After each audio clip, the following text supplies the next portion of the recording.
go! Come on!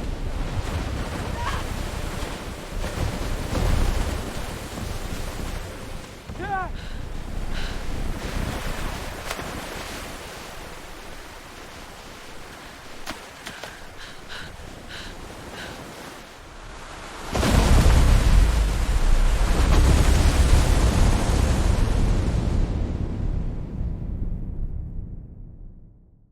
We shouldn't have survived that night. The lake split open, the forest went silent, and whatever was under the ice was closer than the tent. Wally chose the lake because no one else would. Northern Minnesota, late January. A frozen body of water so wide. It felt like the edge of the world. No cabins, no fishing huts, no snowmobile tracks. Just trees and ice and miles of silence. That was the point. I'd been planning this winter solo trip for months, 3 days, minimal gear. No distractions, I told myself. It was about testing resilience, proving I could handle real isolation. Truth was I needed to feel small again. Forest swallowed sound as soon as I left the main road. By the time I reached the unplowed trailhead, the sky was already dimming into that iron-gray winter twilight that never quite becomes night, never quite becomes day. The cold hit differently up there. Not sharp, not immediate. I dragged my sled across the snow toward the lake's edge, boots crunching over wind-hardened drifts. When I stepped onto the ice, I paused. It was thick, at least a foot, maybe more. Safe enough. Still, something about standing on that frozen expanse made my stomach tighten. The lake stretched out flat and white to the tree line on the other side. The horizon barely visible in the haze. No tracks, no movement, just wind carving patterns in snow. I set up camp about 30 yards from the shoreline near a cluster of pines that would break the wind. The tent went up quickly. I built a small fire pit and melted snow for water. As dusk settled fully, that's when I heard the first sound, a deep boom, not loud exactly, but heavy, like distant thunder under the earth. I froze, spoon halfway to my mouth. The ice, it boomed again. Anyone who spent time around frozen lakes knows the sound.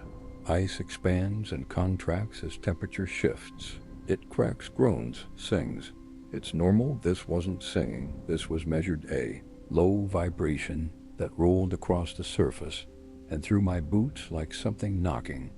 From below, I stood and walked carefully toward the lake edge. The wind had died completely. The surface lay untouched and pale under the rising moon. Another boom, closer this time. The sound didn't echo outward. It pulsed upward from beneath. I knelt and pressed my gloved hand against the ice near shore. It was solid, unmoving, but I felt I'd a faint tremor. I told myself it was thermal stress. Temperature dropping fast after sunset. That's all. Still, I moved my camp another 10 yards back. Night came quickly. After that, the sky cleared, revealing a spread of cold stars that felt too sharp to be real. The air dropped below zero.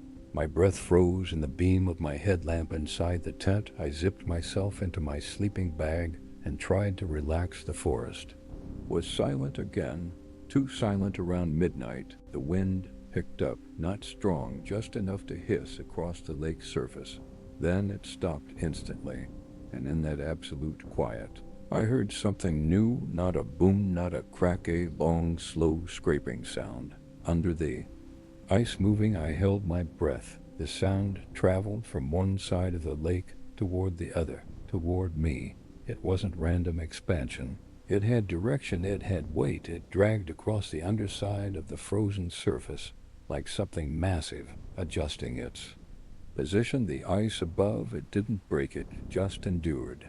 The scraping stopped directly in front of my campy.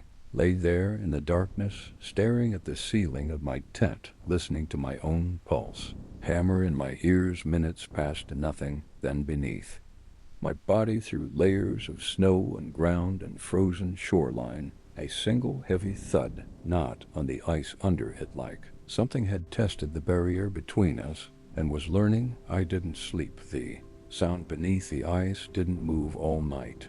It wasn't cracking, it wasn't shifting. It was present, a pressure more than a noise, like something vast resting under the frozen surface. Just before dawn, it stopped, not faded. Stopped. The silence that followed was worse.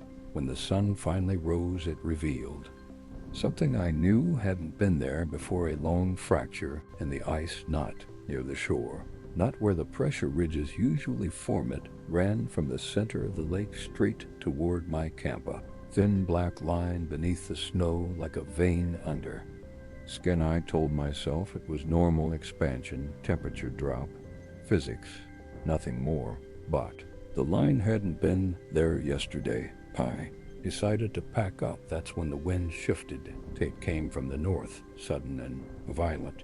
Not gradual, not building, just there, slamming into the trees, tearing snow from the ground, and throwing it sideways like sand. Within minutes, visibility dropped to almost nothing. White ooth, forest disappeared. The lake vanished. Even my own tent blurred beyond 10 feet. I rushed to secure everything, fingers already going numb through my gloves. The temperature plummeted fast. I could feel it in my lungs. Every breath burned.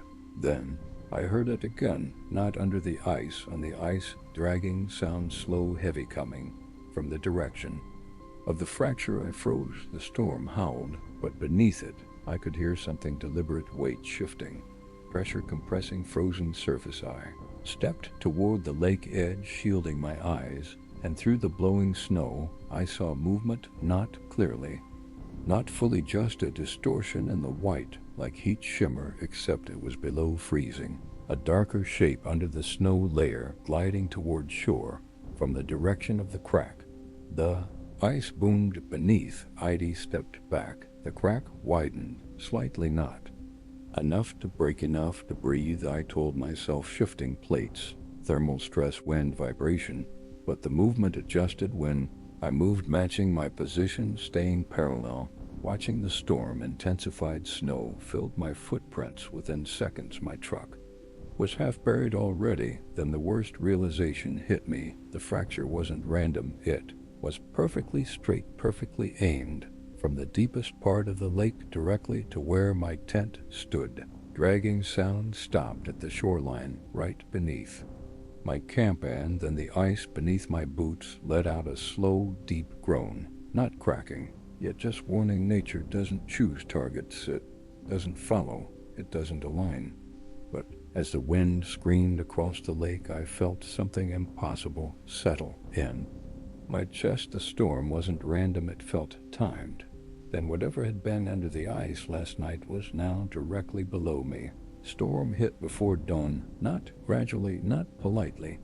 One moment the forest was quiet. The next, wind slammed into the tent hard, enough to bow the poles inward. Snow blasted against the fabric in waves, the sound like handfuls of sand thrown against glass. I scrambled upright, disoriented.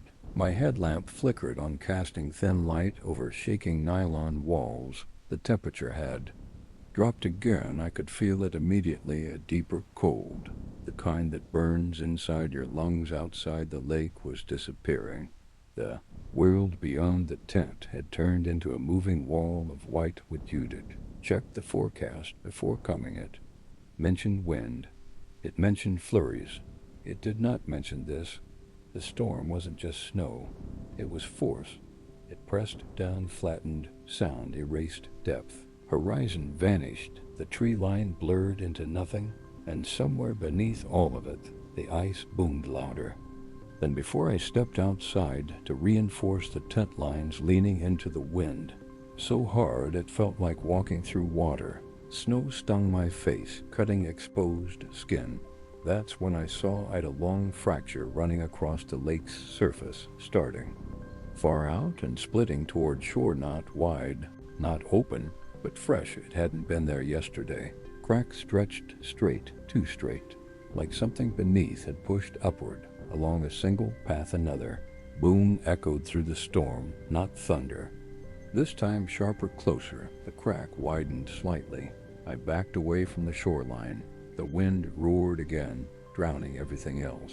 I tried to focus on practical things. Secure camp, conserve heat, waited out, but the storm wasn't normal. It felt localized.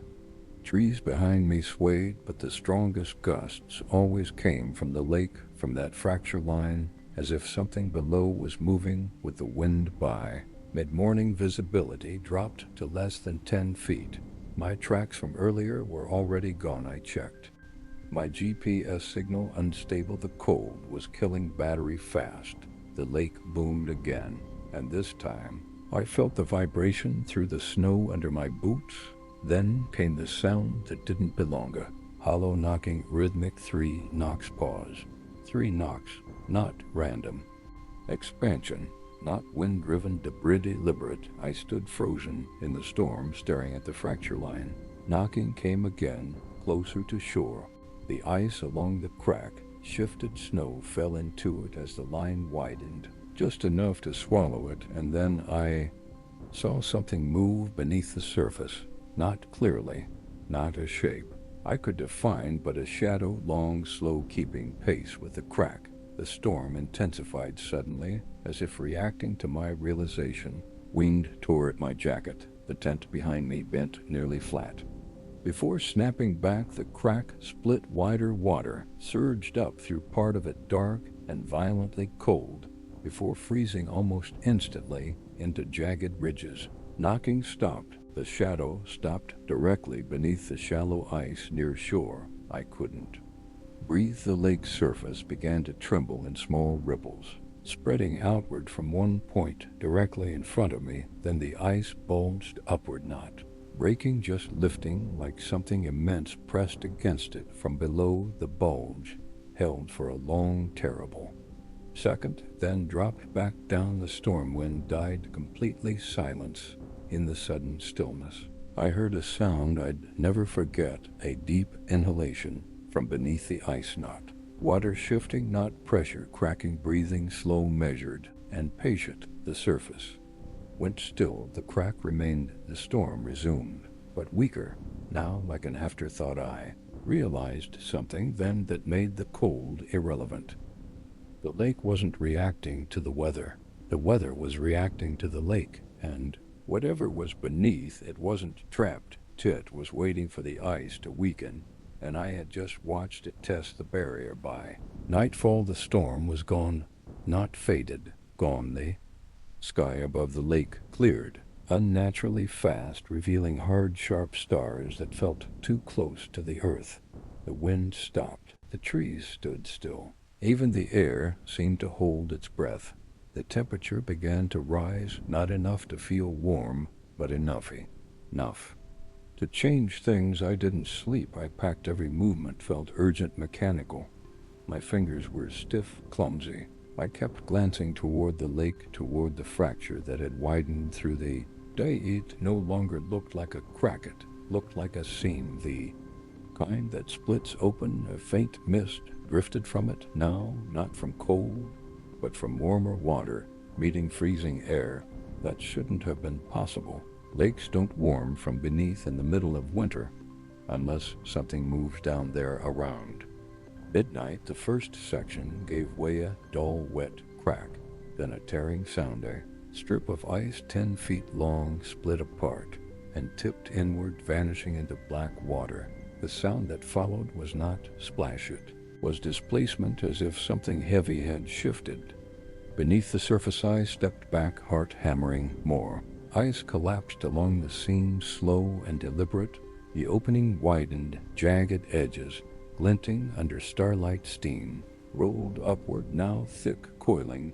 The lake was breathing again, and out each inhale pulled the broken ice pieces slightly inward.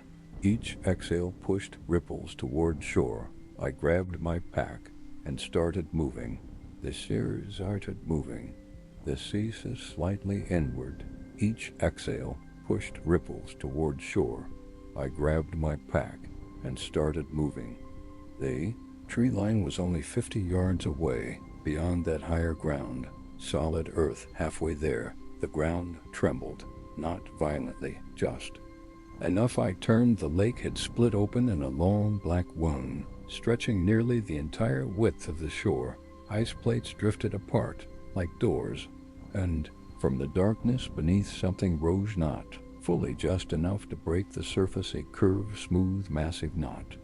Scales, not fur, not anything familiar, just surface like stone shaped by water for centuries. It did not thrash it, did not roar, it simply surfaced and stayed. The breathing stopped, silence swallowed the forest.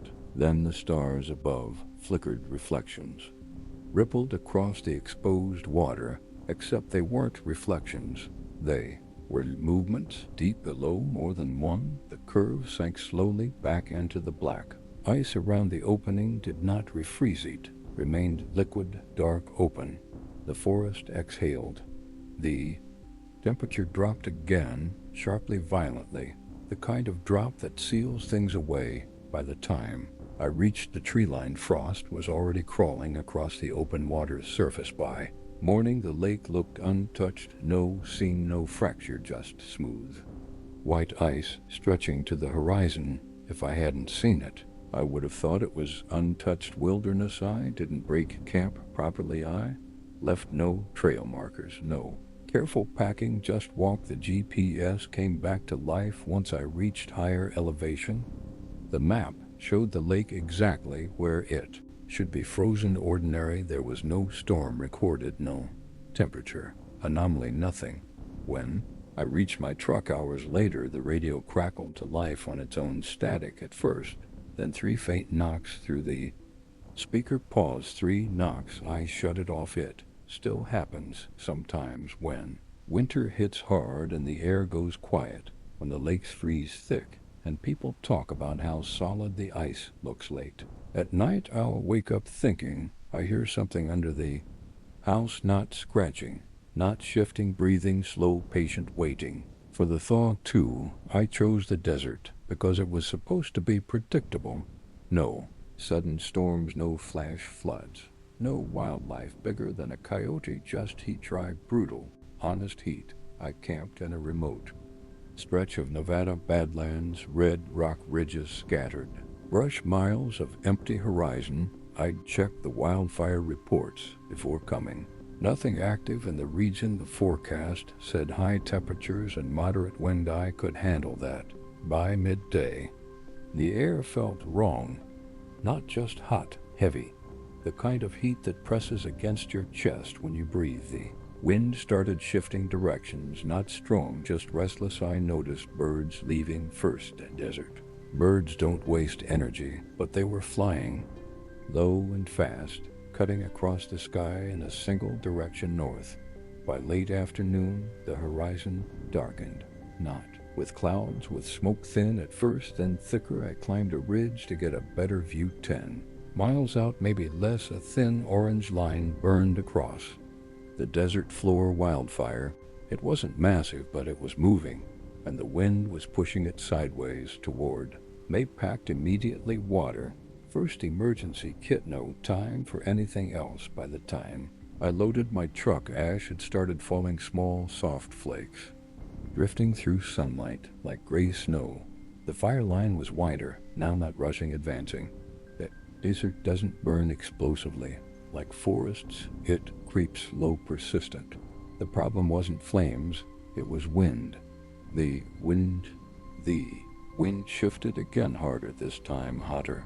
It carried a smell that made my stomach drop. Dry brush and something metallic underneath. I turned the key, nothing. The engine cranked once, then silence. I tried again, nothing. I'd serviced the truck a week earlier, battery fine, tank full. The heat had been brutal all day. Maybe vapor lock, maybe bad timing. Behind me, the fire line flickered higher. The wind rose suddenly, strong enough to rock the vehicle. Ash thickened in the air. Then something happened I still can't explain. The fire split. The advancing line divided into 2 thinner arms. They curved outward, left and right, moving around the ridge where I was parked, like fingers reaching not toward the truck, around it, creating a perimeter. The wind stopped completely. The desert went silent. No insects, no distant crackling, just a low hiss in the distance. The fire wasn't racing, it was encircling, and I was sitting in the center, The silence didn't last long. It never does in the desert. The wind returned not as a gust, but as a slow exhale, hot, dry, deliberate. The two arms of fire crept outward, completing a broken circle around the ridge. Not a perfect ring, just enough flame to cut off the natural exits. The desert doesn't offer many paths to begin with now. It offered none. I stepped out of the truck. The heat outside felt different from the normal afternoon burn. This was radiant, pressing against my skin like an open oven door. I scanned the terrain. There was a dry wash about a mile south, a shallow depression that might serve as a natural fire break if the flames stayed low. It was my only option. I grabbed my backpack and ran. The wind followed, not chasing, pacing. Whenever I veered too far left or right, a sudden gust would push sideways, steering me back toward a narrow path between two ridges. Ash thickened. The sky turned the color of rust. The air grew harder to breathe, not just from smoke, but from heat itself. Each inhale scraped halfway to the wash. I heard something that made me slow down. The fire behind me wasn't crackling the way brush fires usually. It was rhythmic, a rolling pulse, like a giant breathing in and out. I turned. The flames weren't random anymore. They were moving in waves, left side, advancing right side, holding, then switching like coordination. The wind strengthened, not chaotic, directed. Wave of flame on the left surged higher, blocking a path I hadn't even noticed I was subconsciously aiming forth. Right side lowered slightly, a gap. It was hurting me. The thought hit me so hard. I stumbled. No, that's panic fire, follows fuel and wind, nothing more. But the wind wasn't consistent across the landscape. Dust devils spun randomly behind me, yet ahead the gusts were linear, guided, keeping me on a narrow line toward the wash. I reached the edge just as the first wave of flame met the ridge I'd been standing on minutes earlier. The wash wasn't deep, maybe 4 feet at most, but it was barren. No brush, no fuel. I dropped inside and pressed against the dirt wall. The heat intensified immediately. Flames rose along the rim, circling. The wind screamed over the depression, but never dipped down into it, like something holding its breath at the edge. The temperature became unbearable. My lips cracked, my eyes burned. The air felt thick, gelatinous. Then the fire shifted again. One section lowered, another rose, testing, searching. The wind dipped slightly and smoke poured down into the wash, choking and blinding. I lay flat against the dirt and covered my mouth with my sleeve.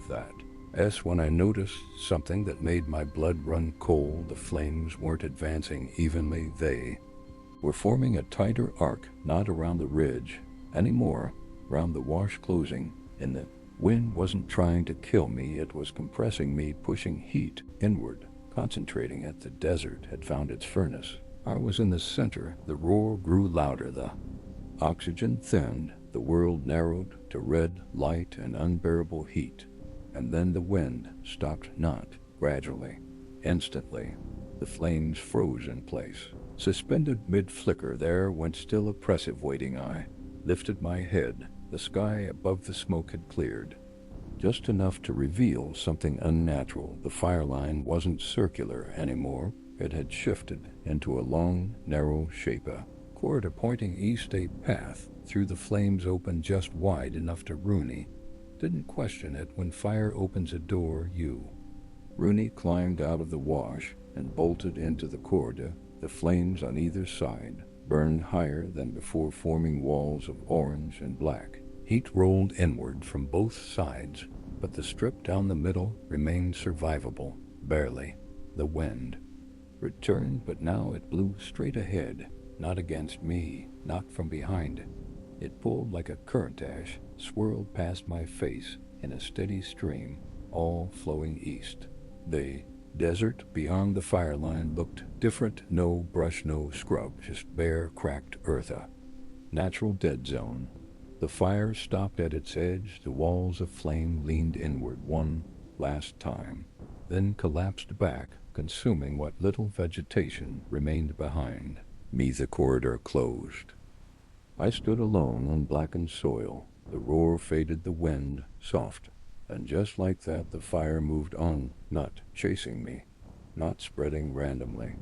It shifted north, rolling away from the barren strip I now stood in. It had burned everything around this patch except.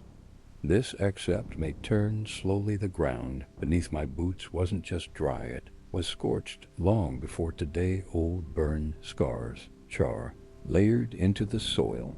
This place had burned before more than once, always in the same pattern. The fire hadn't surrounded me, it had driven me here too, the one place it would never touch. I don't know how long. I stood there shaking, lungs raw from smoke. Eventually, the sky cleared enough for helicopters to appear in the distance. They were tracking the main fire. They weren't looking for me when they found me hours later. I was dehydrated, half delirious, and sitting in the center of a perfect oval of untouched ground. Firefighters told me something strange. The blaze had behaved erratically. It changed direction against forecast models, split unexpectedly, then merged again farther north. They called it a wind anomaly, a rare pressure pattern, unpredictable. But I kept thinking about the corridor, about the way the gusts corrected my direction when I drifted about.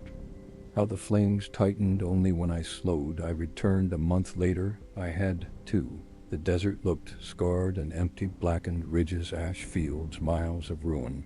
But when I reached the spot where the corridor had opened, the ground was already sprouting, green, tiny shoots pushing through charred soil, fresh life only in that oval, nowhere else. I stood there as wind passed over the land. It didn't feel hostile, it didn't feel kind either. It felt indifferent, ancient. The desert doesn't save people, it doesn't hunt them, it burns what it must, and sometimes it moves what it doesn't need. Yeti haven't camped in the desert since, but sometimes when the weather forecast mentions high winds and red flag warnings, I feel something tighten in my chest. Not fear of fire, fear of direction, because the worst part wasn't almost dying. It was realizing that the wind never tried to kill me. It just decided where I belonged. I chose the wrong weekend to camp by the river. The ranger station had warned about unstable weather patterns, but the sky that morning was clear, bright blue, harmless. I'd camped along the Black Hollow River 3 times before, narrow canyon walls, shallow water, good fishing. It was remote but manageable. That was the appeal. By late afternoon, clouds rolled, and fast, thick and low like smoke pressing down from above. The air changed first, heavy, humid, still. No insects, no birds, just the river moving steadily over rocks. I set up camp anyway, tent secured between 2 boulders, stakes hammered, deep fire pit reinforced with stones. Experience teaches you to prepare for the worst. It doesn't teach you how to recognize when the worst is already happening. The storm hit after dark, no gentle buildup, no warning thunder, just wind, violent and immediate, the kind that doesn't push, it yanks. My tent snapped sideways, straining against its lines. The river's calm murmur turned into a roar within minutes. I grabbed my headlamp and stepped outside. The water level had risen at least a foot, and it was rising fast. Flash flooded. Checked upstream maps before coming. No rain forecasted in the region, but this wasn't local rain. This was something heavier farther up in the mountains, something feeding the river. I started breaking camp immediately. Pack first, essentials only, leave the rest. Another gust hit so hard it knocked me sideways into wet gravel. Canyon amplified everything. Wind screamed between the rock walls like a living thing. Then I saw the river wasn't just rising, it was shifting direction. Water slammed against one bank, then the other, unnaturally rhythmic, almost like it was testing its boundaries. The sound wasn't random chaos, it felt deliberate. Deep surge rolled through the canyon, and a wave surged higher than the others, not tall but precise. It crashed exactly where my tent had been seconds earlier. If I'd hesitated, I didn't finish that thought. I slung my pack over my shoulders and started toward the only exit trail, a narrow path that climbed sharply along the canyon wall. Halfway there, the ground trembled, not earthquake, trembled, undermined, trembled. The gravel beneath my boots shifted. The river had eaten away the banca. Section of trail collapsed into black water, gone. Just like that, the only safe exit was now a 3-foot gap over raging current. Wind tore at my jacket. Rain began in hard slanted sheets. I measured the jump with the full packing wet boots. Below me the river surged again, and for a split second, current pulled backward like it was inhaling, then slammed forward twice as hardy. Stepped back because the river wasn't flooding randomly.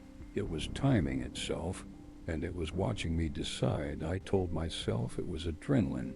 That's what makes everything feel alive. Intentional personal storms don't think, rivers don't choose. They just follow physics. I stepped back from the broken trail and scanned the canyon walls. The only alternative route was higher up, a jagged slope of loose rock and scrub pine that climbed almost vertically. Dangerous, but better than drowning. The wind shifted the moment I turned toward the slope, not gradually, instantly. It stopped pushing me toward the river and slammed sideways, nearly knocking me off balance. I froze. The wind died down. I stepped toward the collapsed trail. Again, the gust returned, harder, cold. Rain hit my face like thrown gravel. My breath caught. It wasn't random. I waited. The wind soft. I took one slow step toward the river's edge. The water surged, not everywhere, just there, right below me. Violent boil of white foam erupted against the rocks. I stumbled back. The surge subsided. The pattern was impossible to ignore. Now when I moved toward escape, the storm resisted. When I hesitated, it calmed. I forced myself to breathe slowly. You're panicking, I muttered. You're projecting. But deep down, something older than logic whispered a different truth. This canyon didn't want me climbing out. I turned fully toward the steep slope and ran. The wind screamed, not like before now. It felt directional, narrow, and focused, like someone had aimed it at my spine. Loose stones rolled under my boots. I grabbed roots and hauled myself upward as the river thundered below. Halfway up, lightning cracked across the sky. Too close, the flash revealed something I hadn't noticed before. The trees along the canyon. I leaned inward, all of them, their trunks angled slightly toward the center, like they'd grown that way over time toward the river. Another lightning strike. For a fraction of a second, I saw the water below pause in mid-surge, crest frozen in white arcs. Then it crashed down harder than before. A branch snapped somewhere above me. Looked up just as a dead pine tore free from the soaked earth and slid down the slope, not falling randomly, sliding directly toward me. Barely rolled aside in time. The trunk smashed into the rock where I'd been, then bounced and vanished into the flood. Below, my heart hammered so violently I thought I might black out. I pressed my forehead against the wet stone and tried to think. Nature doesn't hunt, nature doesn't target. But this storm, it wasn't expanding outward. It was tightening, centered on this canyon, centered on me. The slope grew steeper. Near the top, mud turned slick beneath my hands. Wind howled louder the higher I climbed. Then it stopped, dead still. The rain continued. The river roared below, but the wind vanished completely. That terrified me more than the noise, because silence meant something was shifting. I reached the rim of the canyon and pulled myself onto flat ground.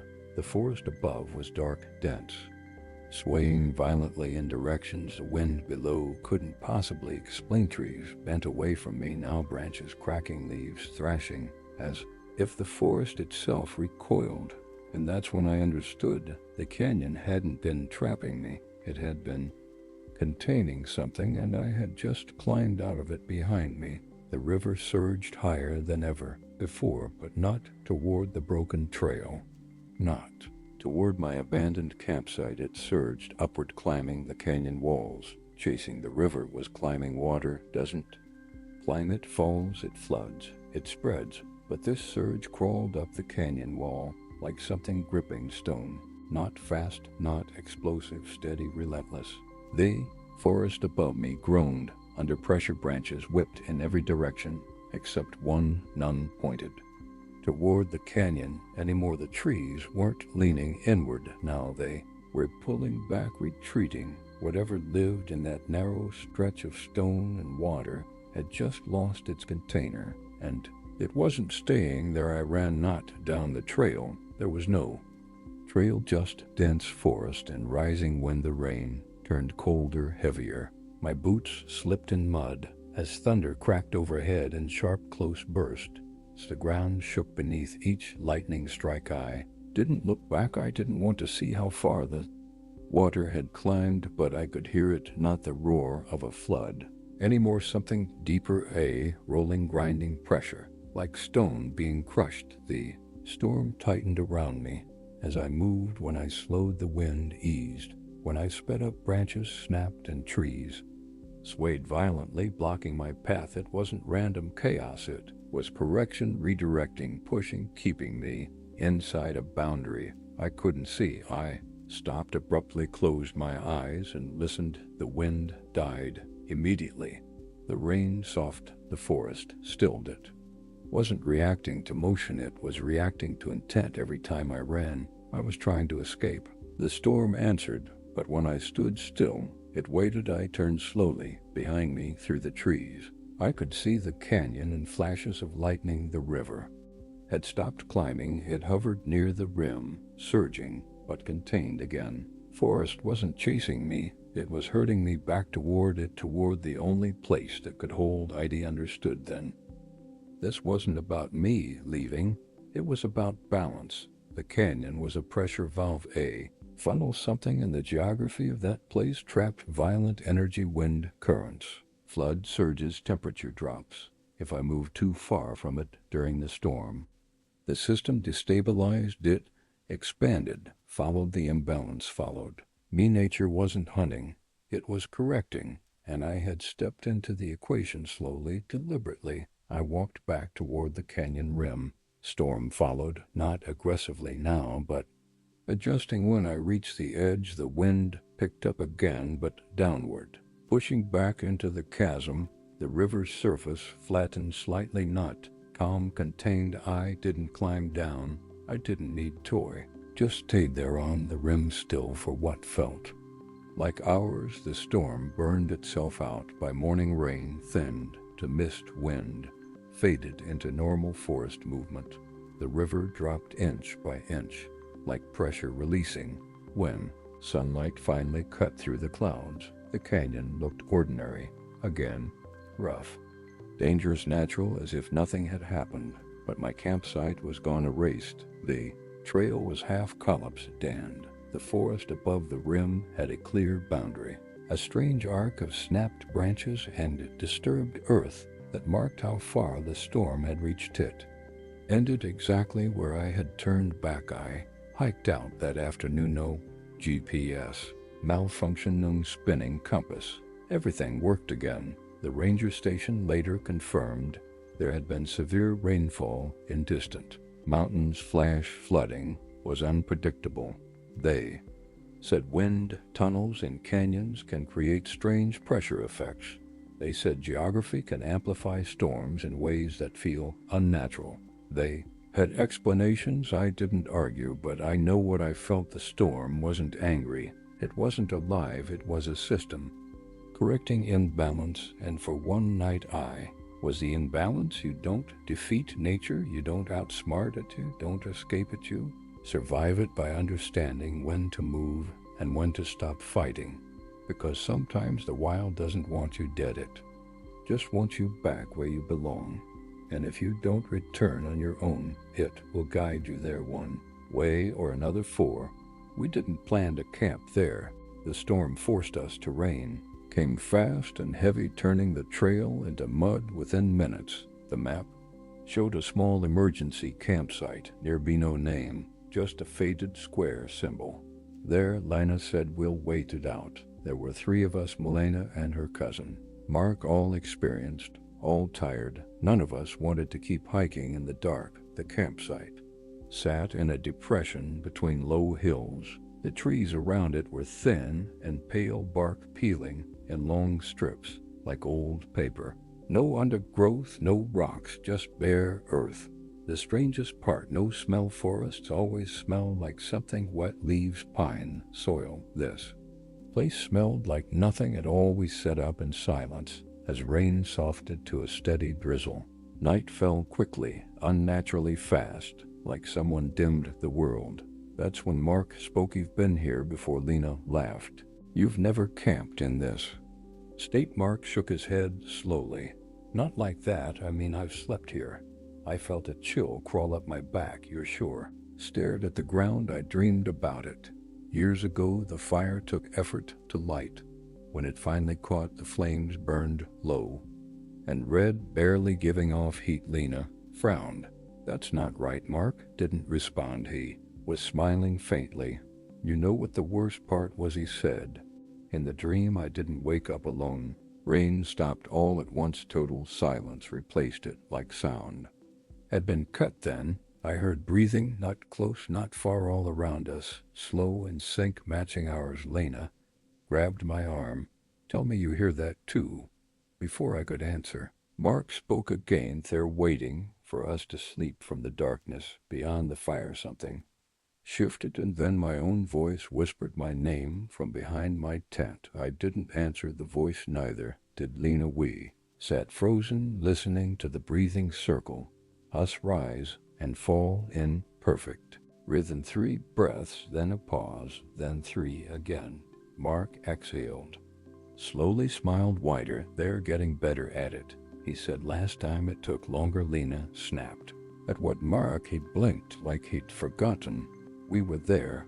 At dreaming us. The fire flickered and dimmed, shadows stretching across the bare ground. In those shadows, shapes, formidable bodies, not faces, but postures, sleeping postures, curled knees, tilted heads, arms folded tight, like people bracing against cold. I realized with a jolt that the shadows didn't match us.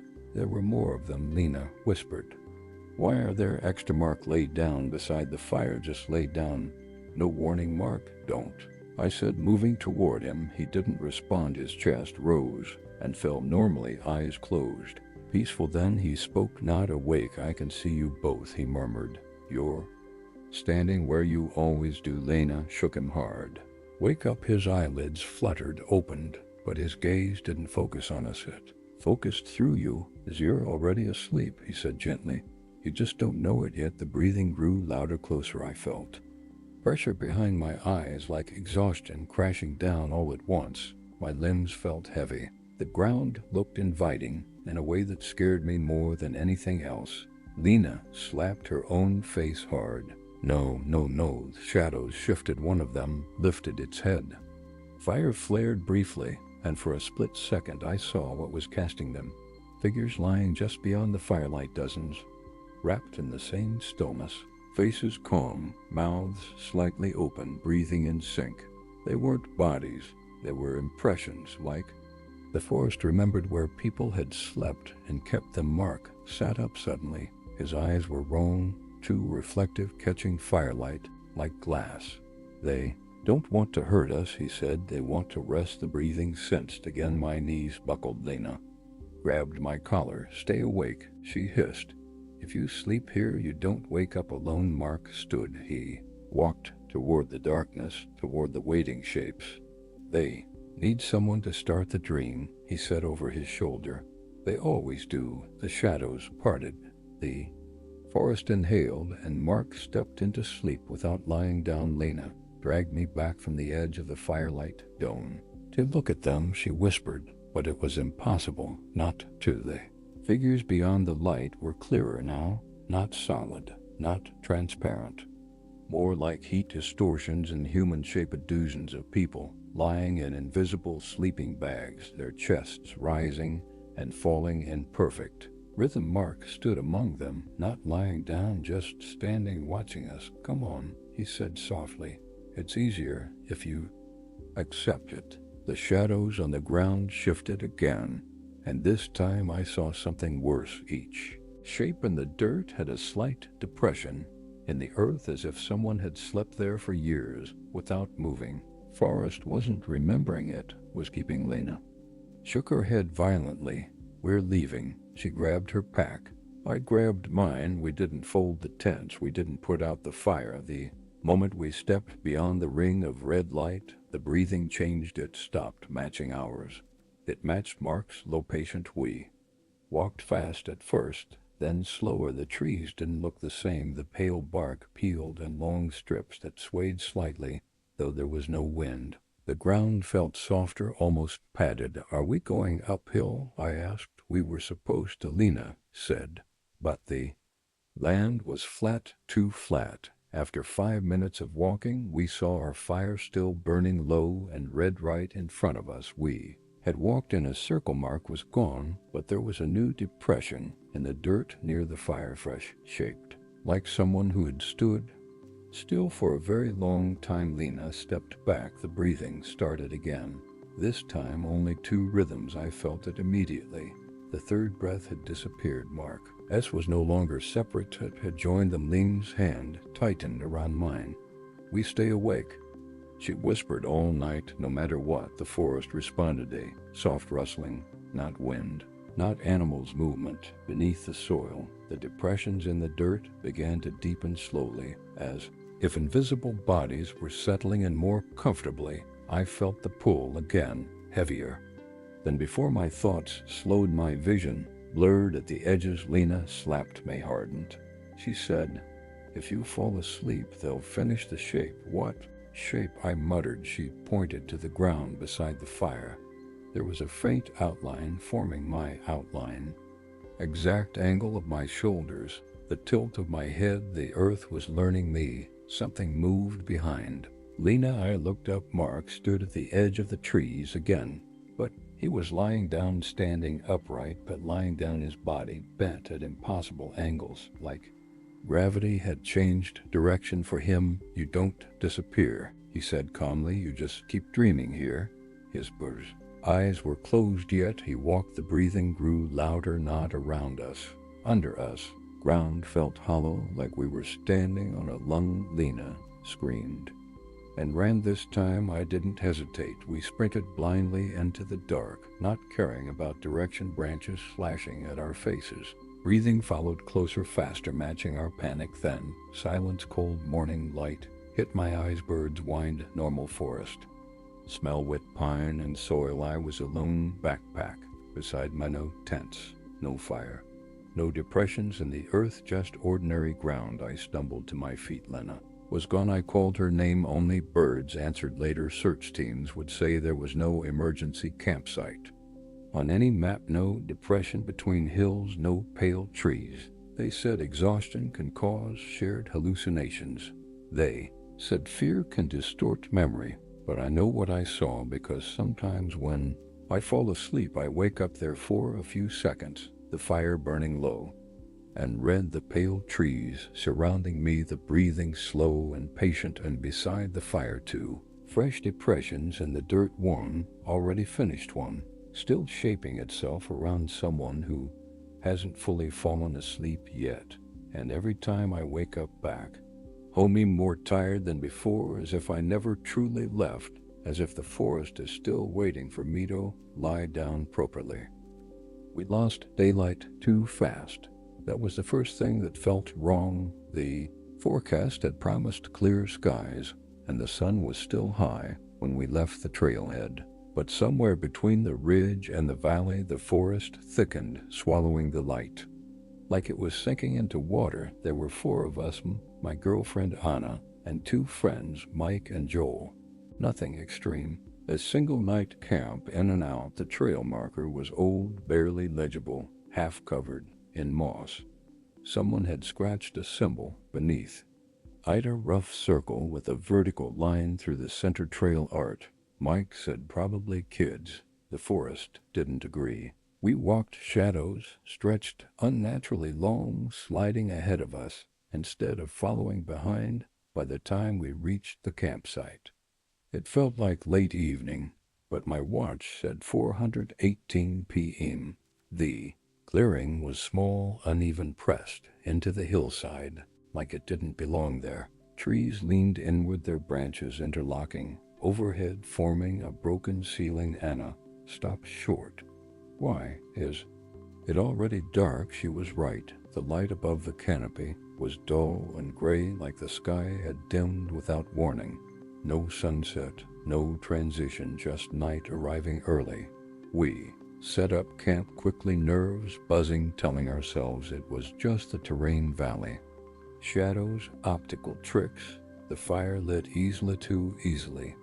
Flames jumped high, bright white at the center, crackling with a sharp, dry sound. Joel noticed something strange about the smoke. It's not rising. He said it wasn't. Smoke drifted sideways, hugging the ground, creeping toward the trees, like it was being pulled.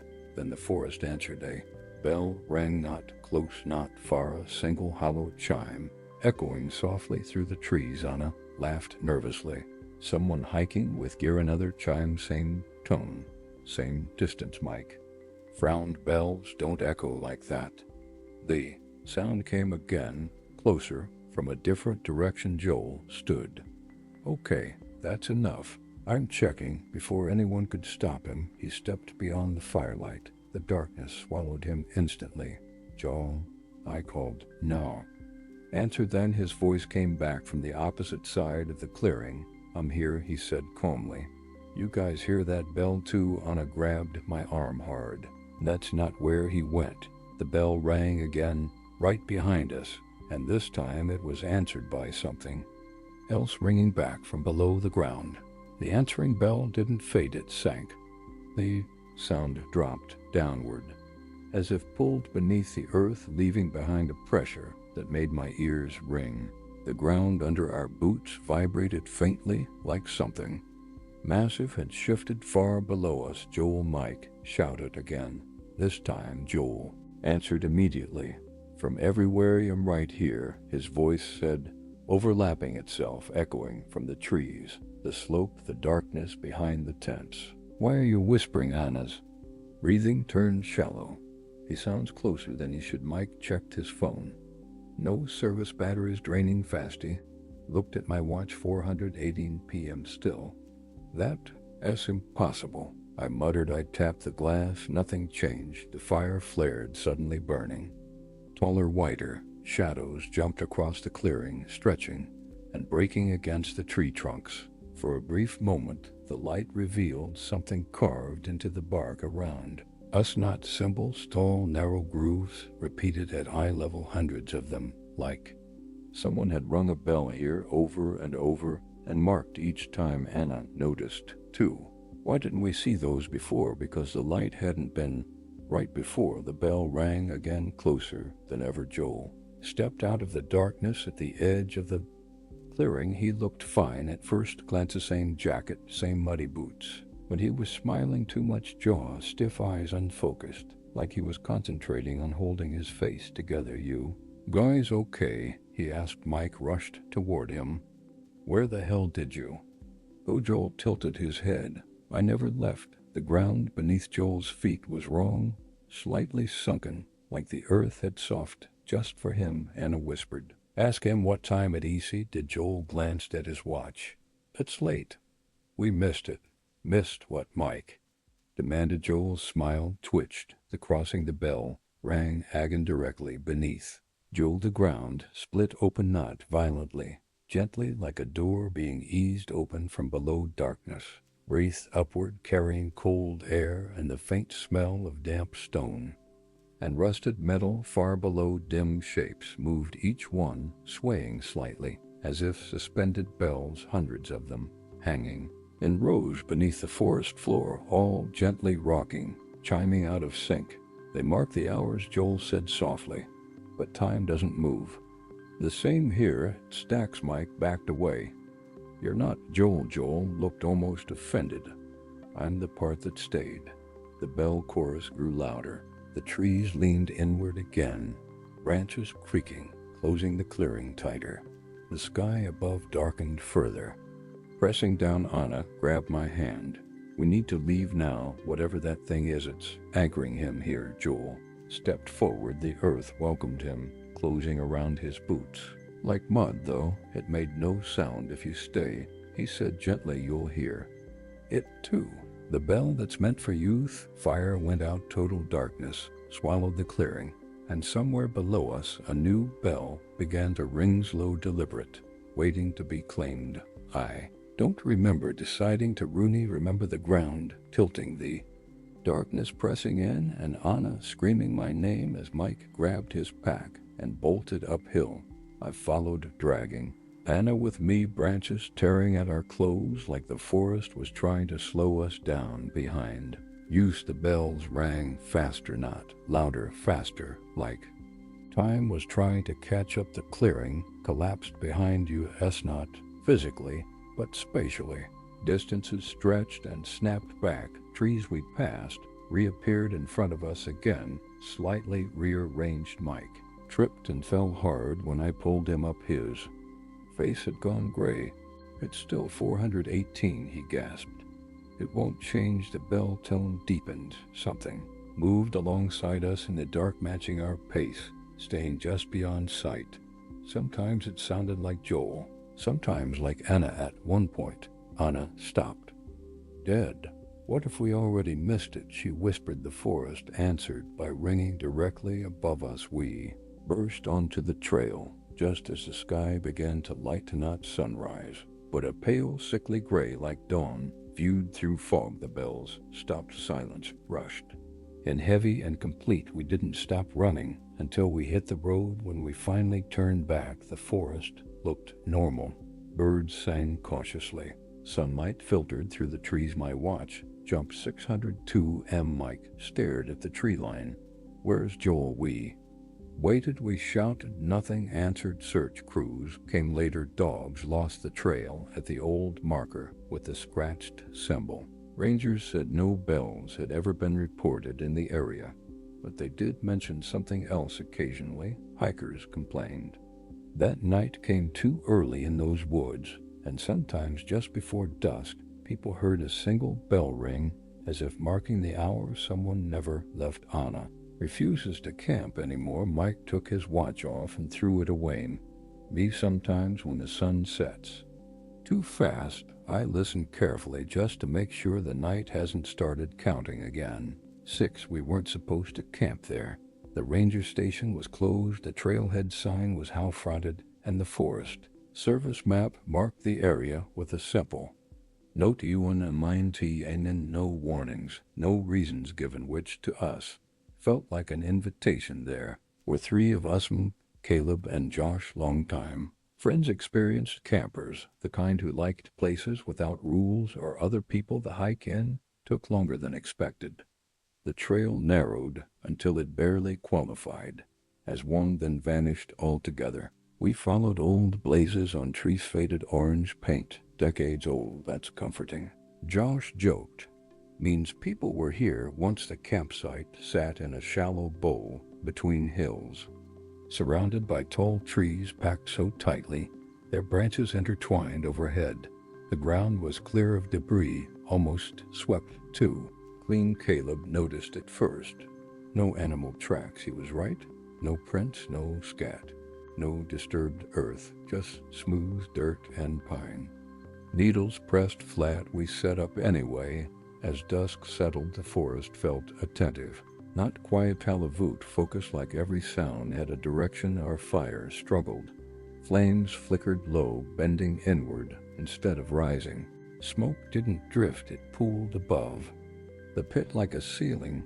Then came the knocking, 3 dull thumps from somewhere uphill. Not loud, not aggressive. Measured. Someone else out here? Josh called. No answer. Another knock, closer. This one echoed slightly, as if the sound passed through hollow spaces.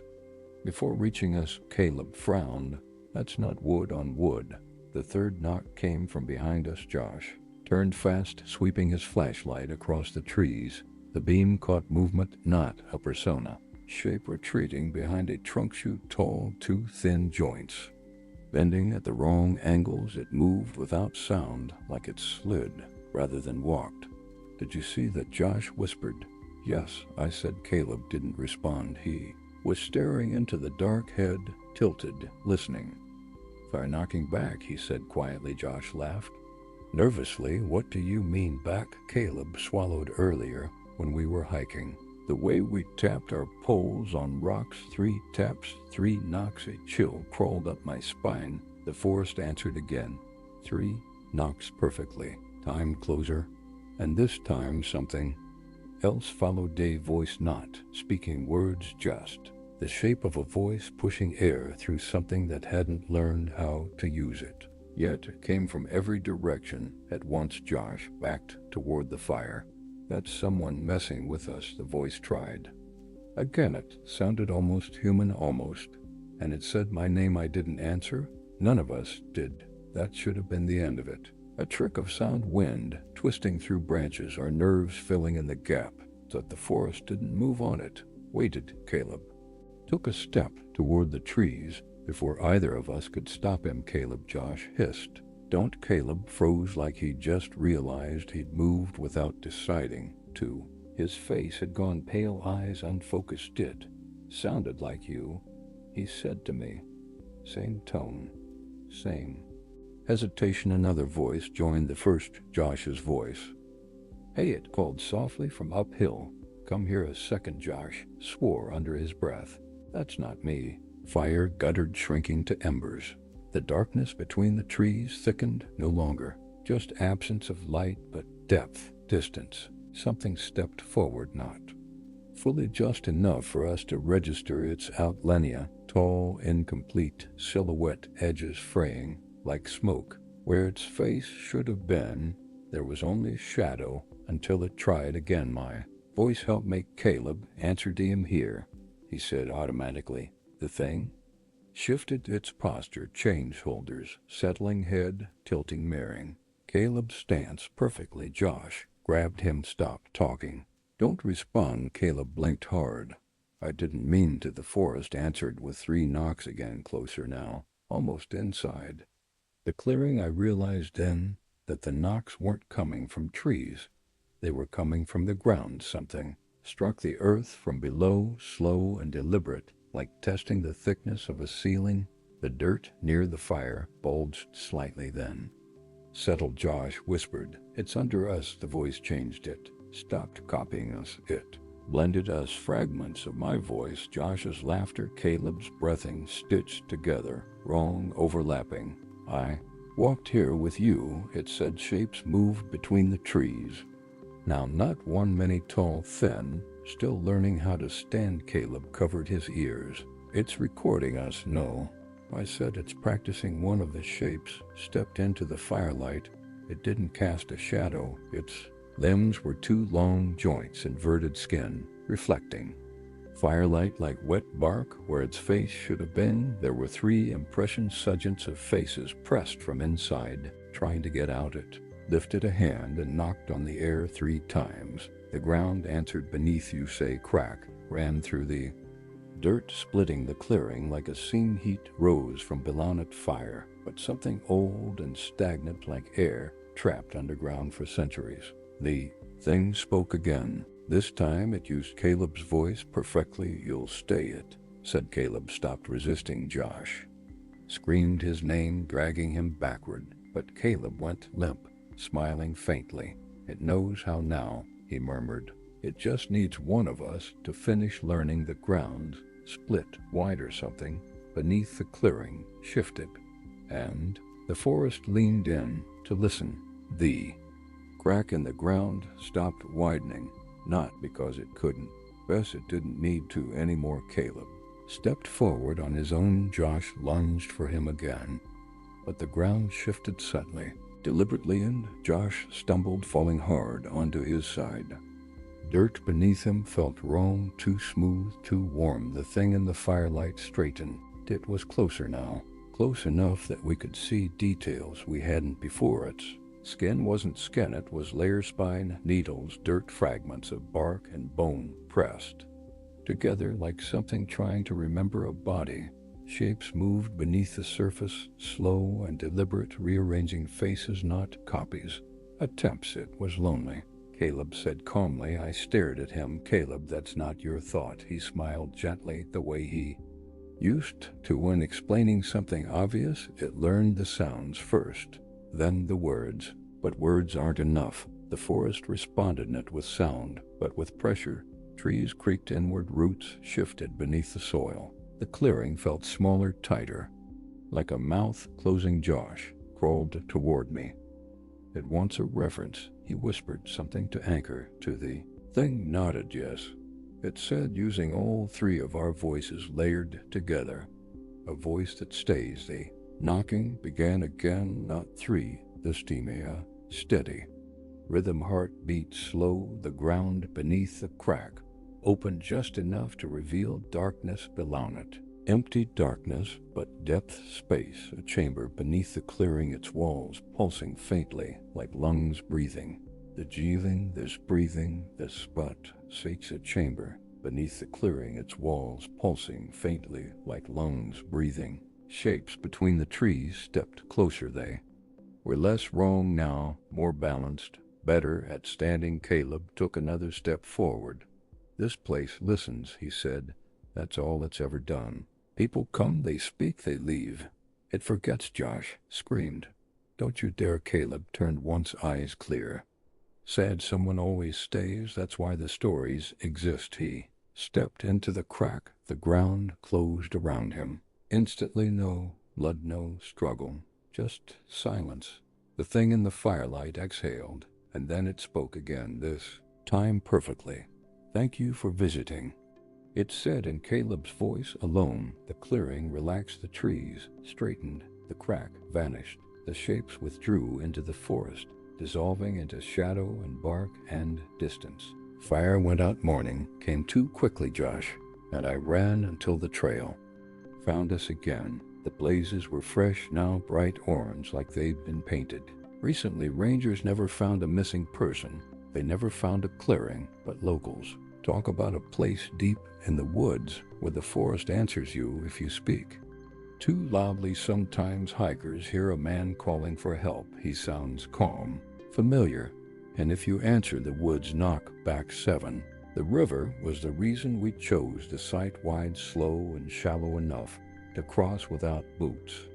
It curved through the valley like a dull silver scar reflecting the sky, but never shimmering. No ripples, no current you could see. Looks dead. Sarah joked when we first saw it. That should have bothered us more. There were 3 of us, from Sarah and Nolan. A short weekend trip, nothing extreme. Just tents, a small fire, and a quiet place far from cell service. The trail down to the river was narrow, but clear, like it had been walked recently. Too recently. Broken grass hadn't browned, yet mud was still dark, but we didn't pass anyone. Our campsite sat just 20 yards from the water. Trees behind us, river in front. Good visibility. Safer, so we thought. The first strange thing happened. Before sunset, Nolan threw a stick into the river. It didn't float away, it just stayed there, resting on the surface perfectly still, like the water was thicker than it should have been. He nudged it with another branch. The stick slid aside, but the water didn't react. No rings, no waves. Sarah frowned. That's not how water works, we told ourselves it was.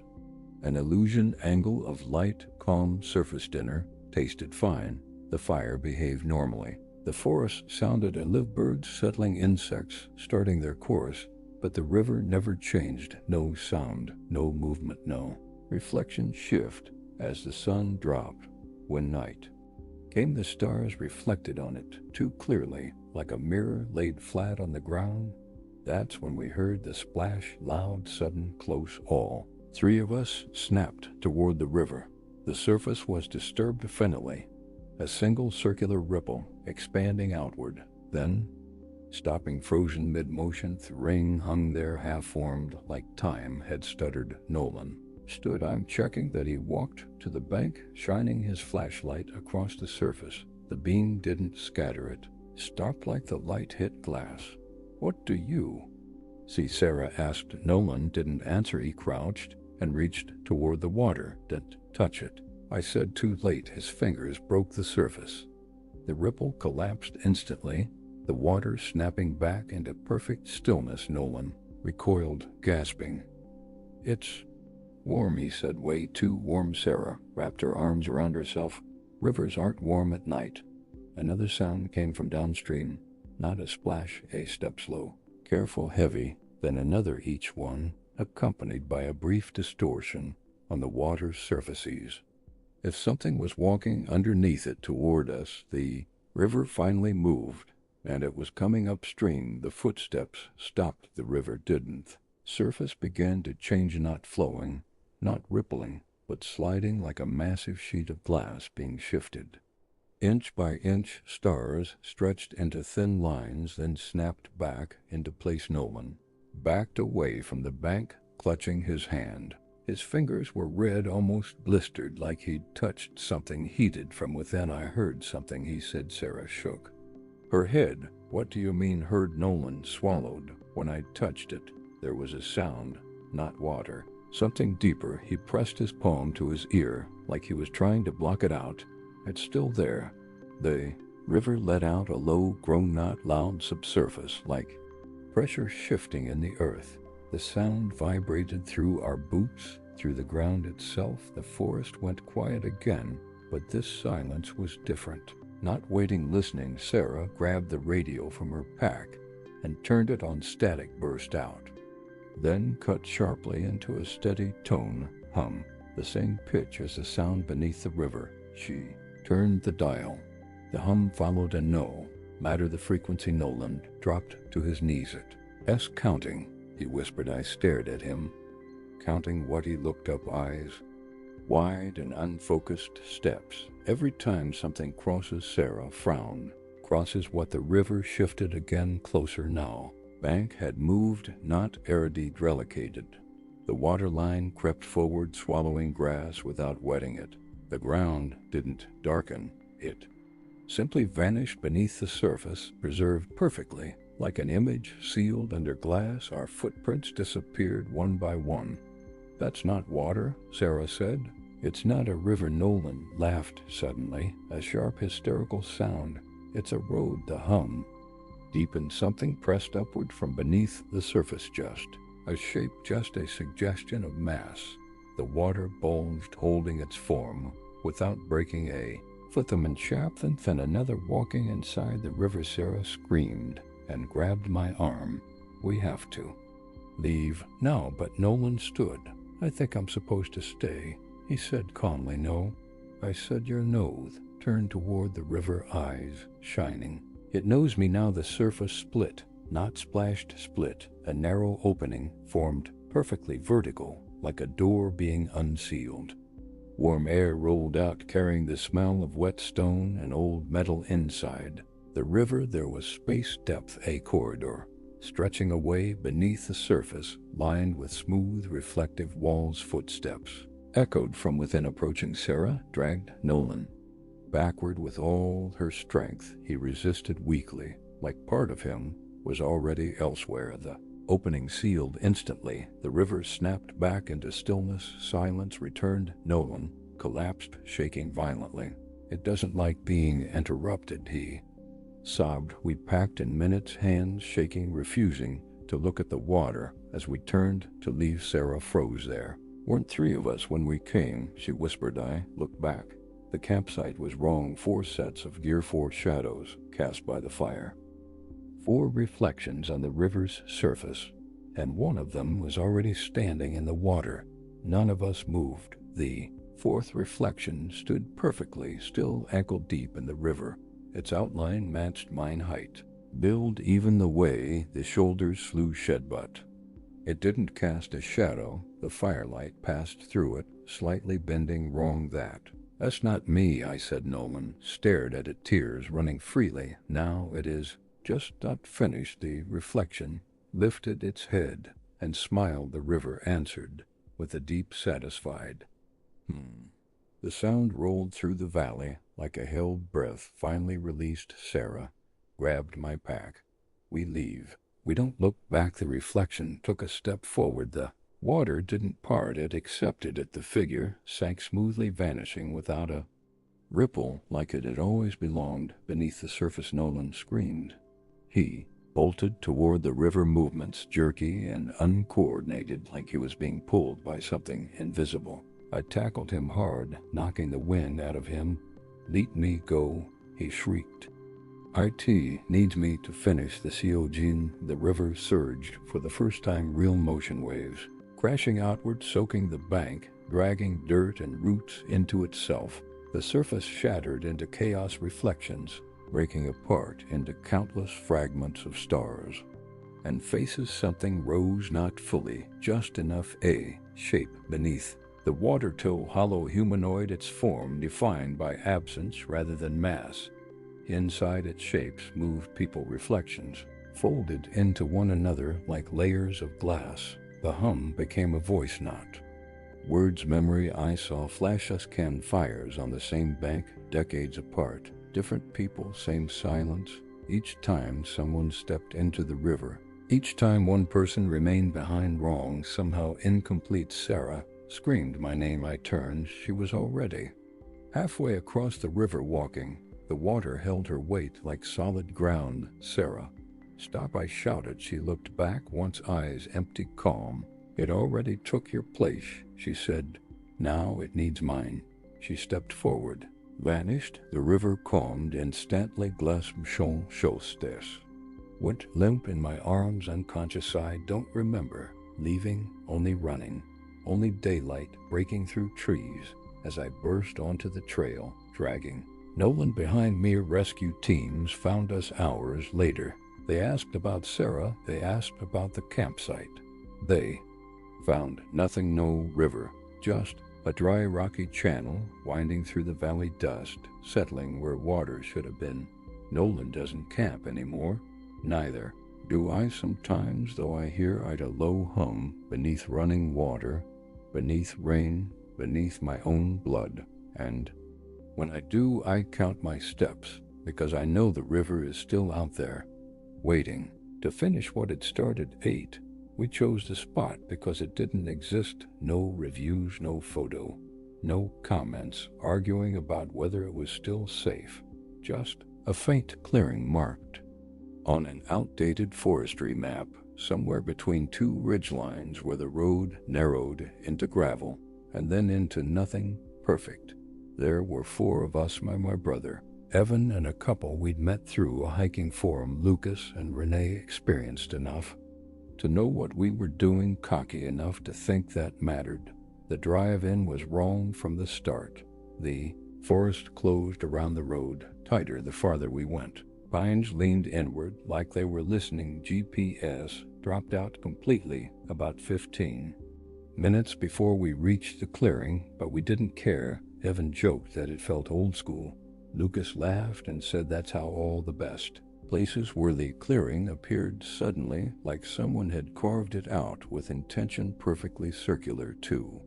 Flat, no fallen branches, no dead wood, no animal trails cutting through, just grass and dirt, pressed down as if it had been used recently.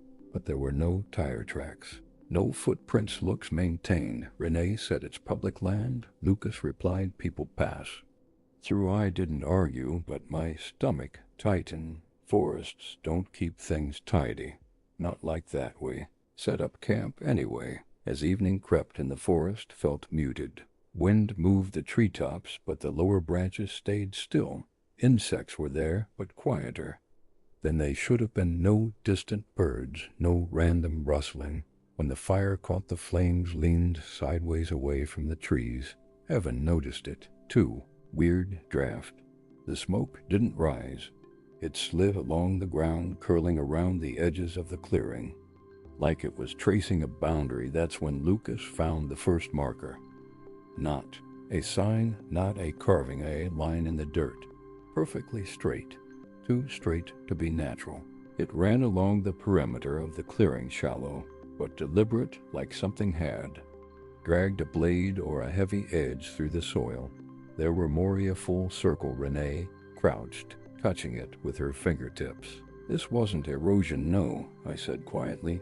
This was made. Lucas laughed it off. Old survey marking, maybe, or controlled burn prep, but his voice wasn't convincing. He stepped back into the clearing, deliberately crossing the line. Nothing happened. Dinner went on as planned. We ate, joked, shared beers. The sky darkened into deep blue, then black. Stars came out sharp and bright, too bright there. Were no clouds, no moon, just stars packed tightly together, like the sky was closer than it should be. At some point, Evan stopped chewing. "Do you hear that?" We listened. Nothing.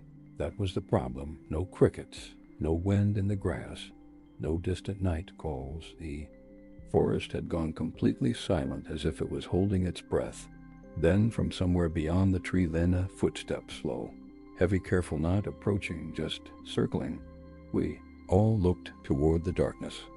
Firelight reached only a few feet beyond the trees, stopping abruptly like it hit a wall. Probably a deer, Lucas said. But deer don't walk like that. Another step, then another, always just out of sight. Never breaking into the clearing, Renee whispered, "Why won't it come closer?" The fire crackled loudly too. Loudly, like it was overcompensating for the silence. And then Evan said the thing that finally broke me. It's walking on the line. None of us slept that night. We sat around the fire, backs to each other, watching the trees. And somewhere in the dark, something continued to walk the boundary, counting. The footsteps stopped some time after midnight, not faded out, not retreated. They just ended. The silence that followed was worse, dense, pressurized, like the forest was waiting for something to break. First, Renee was the one who noticed the fire. It hadn't gone out, but the flames were lower, unnatural, burning blue at the base. The heat felt wrong too cold for something still alive. Lucas poked at it with a stick. We should add wood. He stepped toward the tree line. I grabbed his wrist. "Don't cross the line." He stared at me, annoyed. "It's dirt, not a force field." But he stopped because the line was different now. What had been a shallow groove was deeper, wider. The dirt on either side was pushed inward like something heavy had pressed from outside the circle from the forest. Evan swallowed. "It moved closer." "No," Renee whispered. The clearing shrank. We checked the tents. They hadn't moved, but the space between them had. The circle was tightening. That's when the smell started. Not rot, not sulfur, something organic. Wet soil and old leaves mixed with a faint metallic tang like blood that had soaked into dirt long ago. Lucas tried to laugh again, failed. "Okay, this is getting stupid. We pack up at first light." First light felt very far away. We took turns watching the tree line. Nothing stepped into the clearing, but shapes shifted just beyond the fire's reach. Not animals. Too tall, too still. At some point, Renee fell asleep. Sitting up, she jerked awake, screaming. I heard my name, she gasped. From behind the tent, no one had been there, but the ground was disturbed. Handprints pressed into the dirt outside her tent flap. Not digging in, pushing down, like something had leaned over her while she slept, testing the ground. Fingers were long, too many joints. Evan backed away, breathing fast. "We should leave. Now it's dark," Lucas said. "We'll break our ankles out there." Another sound cut through the argument, scratching, not on bark, on fabric. We turned slowly. Lucas's tent wall bowed inward. Something dragged along the outside, nails or bone, clicking softly. As it traced the scene, Lucas lunged forward, ripping the zipper open. The scratching stopped instantly. Nothing was there, but inside the tent, the ground was bare. His sleeping bag was gone, not torn, not dragged, just missing the dirt. Beneath it was smooth, untouched, as if nothing had ever been placed there. Lucas dropped to his knees, swearing, ripping through the tent, checking outside, shining his light into the trees. The beam didn't reach far. The forest absorbed it. Then the radio crackled. We'd forgotten we even brought one. An old emergency handheld Evan kept in his pack static hissed. Then a voice pushed through, not words, breathing slow, deep, rhythmic, matched perfectly to the footsteps we'd heard earlier, one step per breath. The radio clicked off on its own.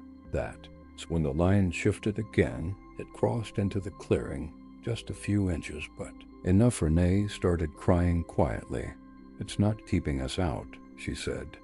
"It's keeping something in," and the thing circling us finally stopped directly behind Lucas. Lucas froze. None of us told him to. He just stopped moving.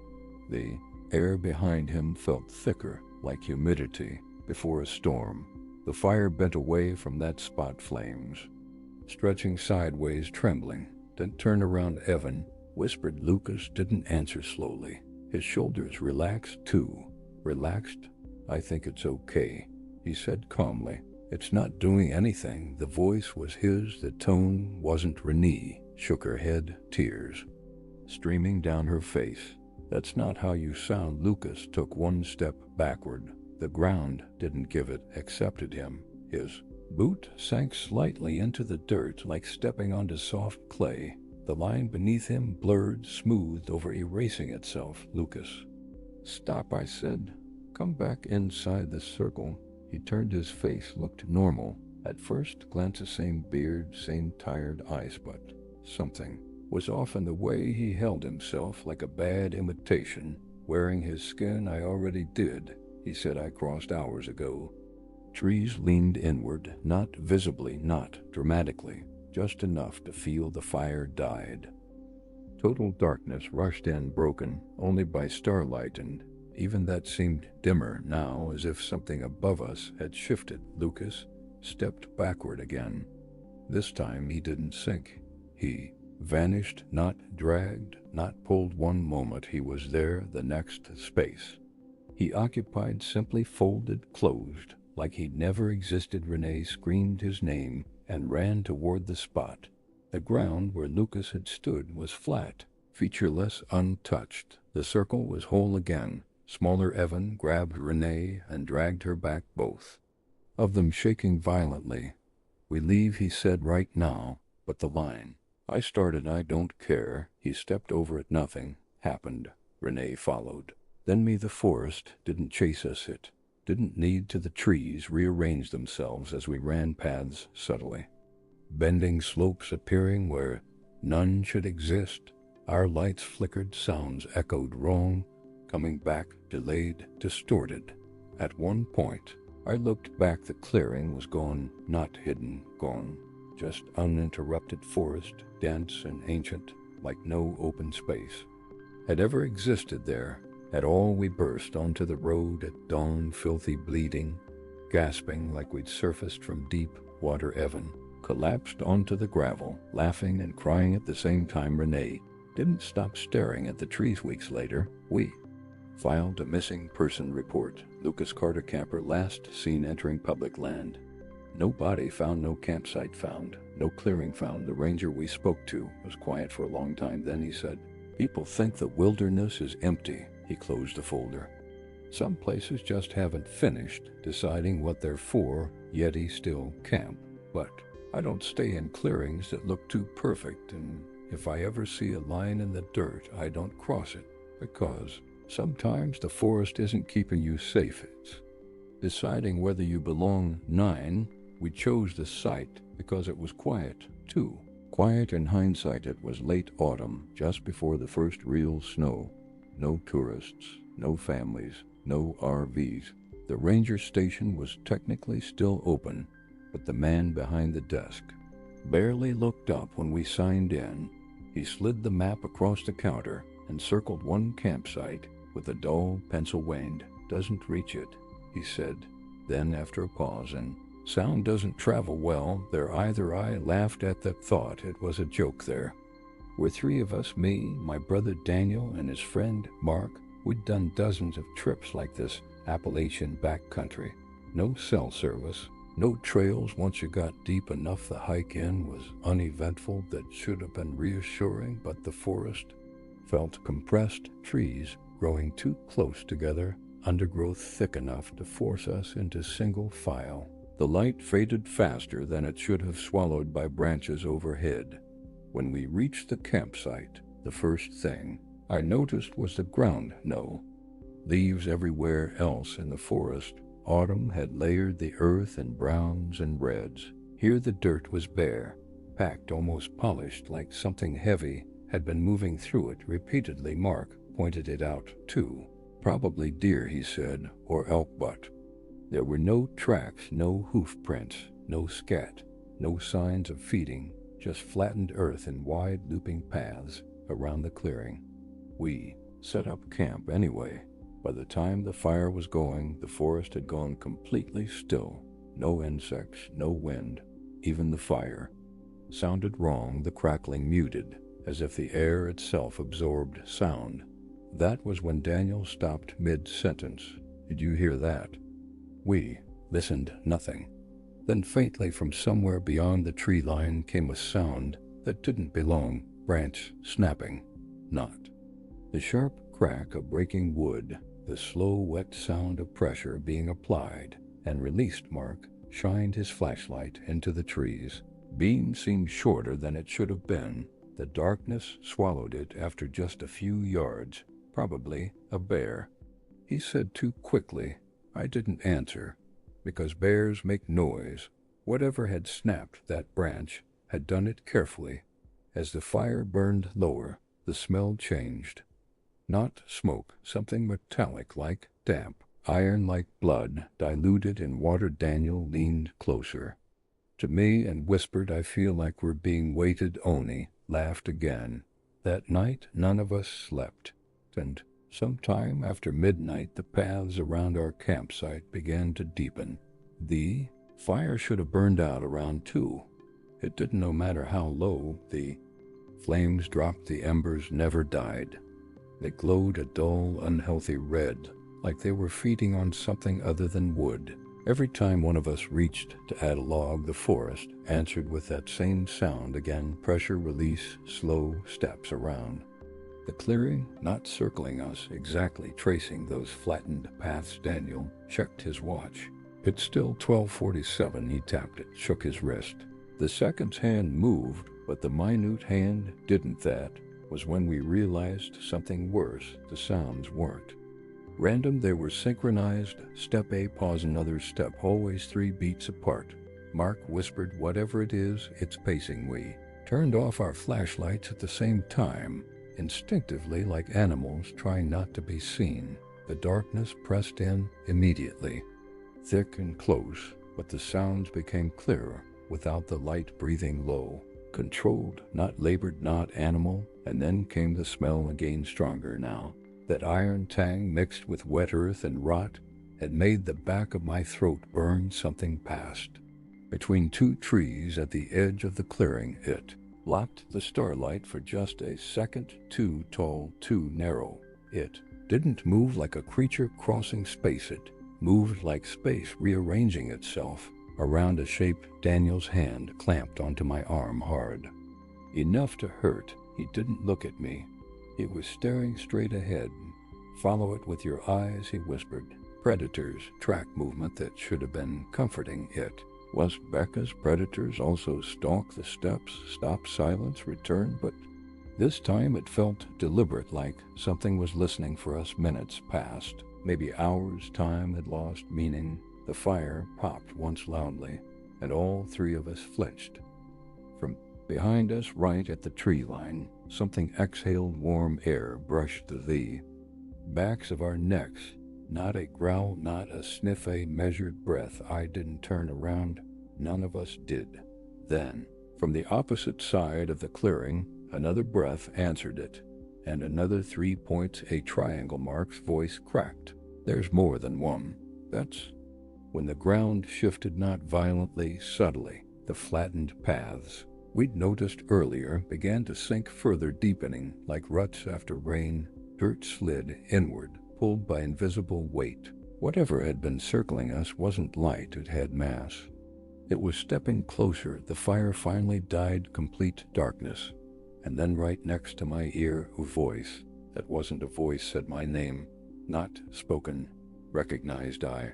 Don't remember deciding to Rooney, only remember moving. The forest exploded into motion. All at once, branches snapping, leaves tearing loose, something heavy forcing its way through undergrowth behind us, not charging, driving us. The flashlight beam bounced wildly, catching fragments. Tree trunks sliding past, too fast, pale stones, roots like grasping fingers. The ground sloped downward harder than it should have, like the forest itself was funneling us. Mark fell first. I heard him hit the ground, heard the air leave his lungs in a dry wheeze. I stopped without thinking and grabbed his arm. His skin was icy cold. "Get up," I hissed. He looked at me, eyes wide, pupils blown out. "It's ahead, Toey." Followed his gaze between the trees. The darkness wasn't uniform anymore. There were gaps in it, vertical absences, like something tall was standing still, and the night simply refused to fill the space it occupied. We were running between them. Daniel screamed. Not a shout, panicked, compressed into a single sound. His light spun away into the brush, and he went down hard. When I reached him, he was clawing at his leg. There were no teeth marks, no wounds, just deep impressions in the dirt around his ankle, like something had pressed him into the ground without touching him. "Don't to let it finish counting," he gasped. I didn't ask what he meant. I hauled him up, and we ran again, blindly. Now no light, no direction, just forward. And then silence. We burst out of the trees and stumbled into open space. The forest stopped as sharply as a wall. I fell onto cold grass, chest burning, ears ringing. Dawn, pale, washed out light spread across a wide clearing. Mist hugged the ground. Birds sang tentative at first, then louder, like they were reassuring themselves. Nothing chased us out, nothing followed. We lay there for a long time, not speaking, afraid to move. When I finally sat up, my watch was working again. 612 am. Mark laughed once, a broken sound we made it. Daniel didn't answer. He was staring back at the tree line. "There are no footprints," he said. He was right. Behind us, the grass was untouched. No broken stems, no scuffed soil. Not even our own tracks. It was like the forest had let us go and erased the evidence. We packed in silence and left as soon as we could, sticking together until the road appeared dull and real and blessedly human. We never talked about going back. Months later, Mark sent me an article, a local ranger interview. One line stood out: certain areas don't retain physical traces. No tracks, no campsites. As if nothing ever stays long enough to leave a mark. At the bottom of photo, a familiar clearing, missed trees, spaced just wrong, and in the center 3 flattened paths forming a triangle. I still camp, but never in places where the ground looks too smooth, and never where the forest feels like it's already walked there before me.